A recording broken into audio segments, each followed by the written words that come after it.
I'm Joey Bren, the Associate Vice President for Information Technology here at Claflin University in Orangeburg, South Carolina.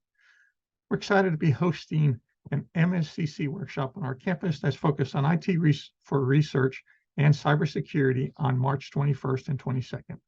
I want to personally invite you to join me and our other HBCU colleagues from South Carolina and neighboring states for this free workshop that is being organized by the Minority Serving Cyberinfrastructure Consortium and Internet2, and funded by the National Science Foundation.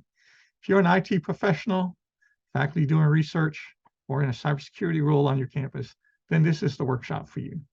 We're going to focus on technology, tools, and resources that allow our HBCUs to support and enable many day-to-day activities on our campuses.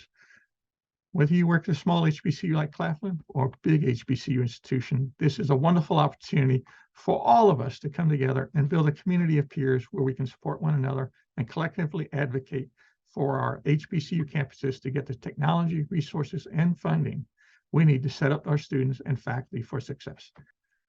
I hope you will be able to join us on March 21st and 22nd. I look forward to extending a warm Southern welcome to you when we meet in person. For more information about the workshop, including how to register and join us, please visit www.ms-cc.org/workshops.